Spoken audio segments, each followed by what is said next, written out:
Hello.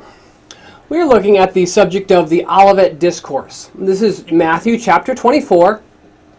The parallel passages are Mark 13 and Luke chapter 21. We've gone through a couple of these videos and we've looked at how most of Matthew 24 is pointing at the 70 AD destruction of Jerusalem. As we saw in the first three verses, the context is clearly laid out. As for what you see here, Jesus says in one of the versions, do you see the things here? I believe it says in Matthew 24 in the English Standard. But basically, Jesus is referring to them to what they can see. The buildings that were visible then, the Second Temple period. And as we've seen, all of these things were accomplished. We see in verse 14 here, this gospel of the kingdom would be proclaimed throughout the whole world as a testimony to all nations, and then the end would come. This was Colossians 1:23. As literal as you want to take one, you can take the other. Paul said, this gospel has been preached, past tense, to every creature under heaven. Again, however literal you want to take Colossians 1:23, you can take this one. As literal as you want to take this one, you can take the other one. The other big sign that we covered in some detail in the last video is the abomination, and how that occurred when they ceased the daily offering to Caesar, declaring war, and the rebels took over the Temple Mount, locked themselves into the temple complex as their headquarters in the holy place. This was a parallel of what had happened under Antiochus Epiphanes under similar circumstances, slightly different of course, but similar enough. And so we see that in Daniel is actually referring to two different abominations. The Daniel 8 and Daniel 11 reference to the abomination of desolation was the abomination in the third kingdom, characterized in Daniel 8 by saying after 2,300 evening and morning sacrifices, the temple will be cleansed. After that abomination, the temple is cleansed. But the Daniel 12 says something different. It says, after this, the power of the holy people will be utterly broken. And so this is the abomination that Jesus was talking about here. And it goes on and describes the reaction that should come from that. But right here, in verse 21, Jesus says, and there will be great tribulation, such as not been from the beginning of the world until now, no, and never will be. This is what is considered to be the Great Tribulation, is the focus of many end-time studies, and was completely and perfectly fulfilled in 70 AD and will not be ever fulfilled again. It is not going to have dual fulfillment because it says, and no, never will be. It will not happen again. It says right here in the text. But we know that this is the Great Tribulation of 70 AD for several reasons. First of all, the chapter begins out that way. They asked, when will these things be? In verse 3, what are these things of verse 3? Again, we can bring that up on the screen really quick just to demonstrate it. The disciples here are saying, tell us, when will these things be? These things, of course, are saying, you see all these things, do you not? Meaning these buildings. I say to you, not one will left stone on another that will not be thrown down. These things of verse 3 are clearly the destruction of the buildings that are in view at the time of verse 1 and verse 2, because that is the context clearly established in this passage. Now, this, of course, this not one stone not left on another was literally fulfilled in 70 AD when the Romans burnt down the temple, not on purpose, but someone threw a torch, the temple burned down, the gold ran between the rocks. They had to take the rocks literally apart, stone from stone, because they wanted the gold from the temple. So these words were literally fulfilled. And it is in this context that we come to 21. For then there will be great tribulation, such as not been from the beginning of the world until now. Now this is the context in which we are dealing with. We know that this is the 70 AD, again for several reasons. In Daniel chapter 9, when Daniel was lamenting the fall of Jerusalem, he said that nothing like this had ever happened in all of the history up until that point. That was about Daniel 9:11. This is referring to the Babylonian capture of Jerusalem. However, in Daniel chapter 9, Daniel gets some bad news. He's praying for God to restore Israel, and God shows up with a different message. He says, in place of the 70 years, 77s of years are now decreed. Because, as Daniel had prayed, Israel had not obeyed in Daniel chapter 9. Daniel's righteousness was not enough to save the nation. God needed national revival. And so just like the covenant required in in Leviticus chapter 26, verse 18, it says, If then, after I punish you, you do not listen, I will add 7 times more punishment to you. And so Daniel 9, verses 24 through 27, where the angel Gabriel is announcing these 77s of years of increased punishment, will end with the greater destruction of Jerusalem. The first destruction of Jerusalem at the beginning by Babylon was the worst up to that time because God was punishing his people. In the same way, God is now increasing the punishment sevenfold. It says 4 times that God will either add sevenfold or punish sevenfold. It says that 4 times in Leviticus 26. This is the vengeance of the covenant that it talks about. It talks about in Daniel 11 verse 36, he must prosper until the time of indignation is complete. This is talking about the 4th ruler, the ruler of Rome, the Roman Empire. The first ruler of the Roman Empire was, of course, Caesar Augustus. Rome existed as a republic before that with Julius Caesar and the Republic, but that was a different entity. It became an empire under Augustus, and so Augustus is the willful king. And the foundation of the Roman Empire was 29 BC. And this is the context, because as we read Daniel chapter 11, the whole book has been progressing, and Daniel chapter 11 is about the transition from the 3rd kingdom, Greece, to the 4th kingdom, Rome. And this transition happens in Daniel 11:36. It then goes on to describe the initial battle in verses 40 through 44 with the battle of Actium, which was the foundation of the Roman Empire when Octavius, who later became Caesar Augustus, took over the empire.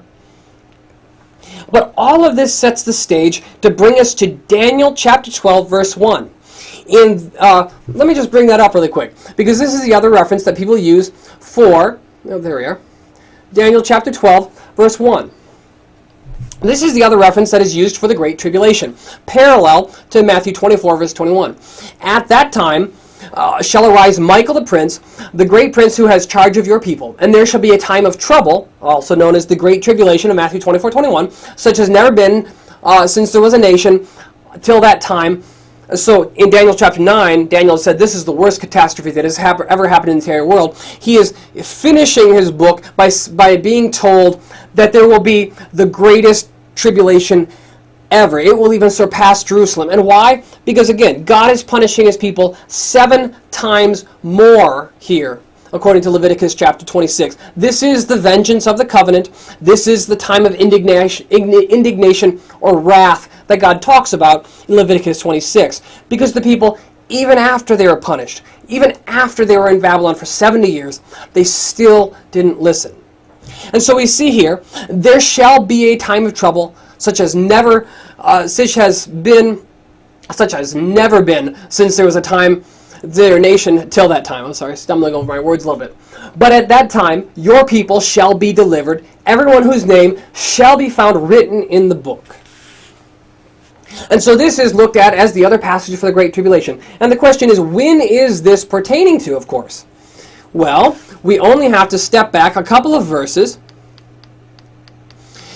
And right here, as I said, in verse 36, and the king shall do as he wills, or the willful king. And this is the beginning of Caesar Augustus.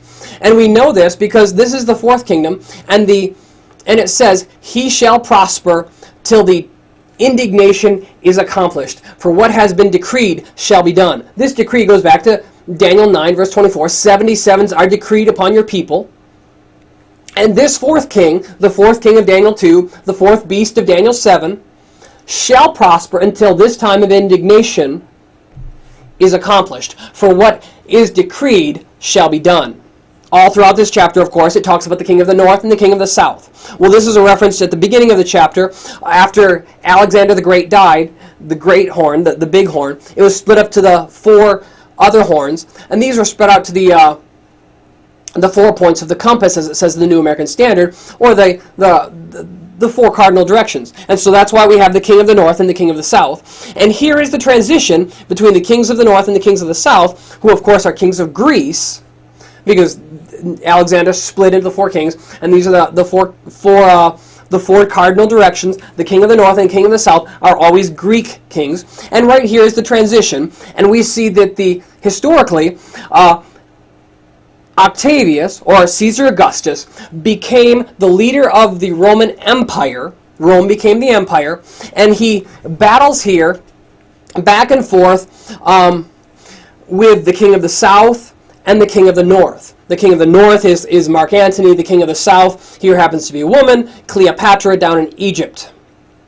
But this marks the end of Greece, and this makes the Daniel 11:36, he must prosper until the time of the indignation is complete. This is speaking now about the 4th kingdom. So this is the transition, as I said before. Verse 40 here is talking about the Battle of Actium, a large naval battle. They had a large infantry reserve, but they were never called up. And so the description of the troops here matches the Battle of Actium in 29 BC. And as we go down here, the skipping out of Edom and Moab, this is exactly what Caesar Augustus did, and he ended up capturing Egypt. And Caesar Augustus becomes the ruler of the known world. He rules the entire known civilized world, and this is the beginning of the ancient Roman Empire. And this is the context of Daniel chapter 12, verse 1. Rome has taken over the world about 30 years before Christ. And it says, at that time shall arise Michael the great prince, and there shall be a time of trouble such has never been since there was a nation till that time. The first destruction of Jerusalem was the worst up to that time. This one will surpass that, because God is striking them 7 times for their sins. He is punishing them 7 times at the end of the 7-fold increase in time of punishment. And here we reach the end of this long narrative from the angel. And many of those who sleep in the dust of the earth shall wake, some to everlasting life, and some to everlasting contempt. This is now switching into the resurrection that is provided by Christ. In our understanding, this is looking at this from the prophetic perfect, you could call it. That's how they refer to it. This is what is accomplished in this time. The tense of all these things are things that are completed up to this point, are things that are completed and then they're done. Verse 2 and 3, the last 2 verses of this, switch to the eternal dimension.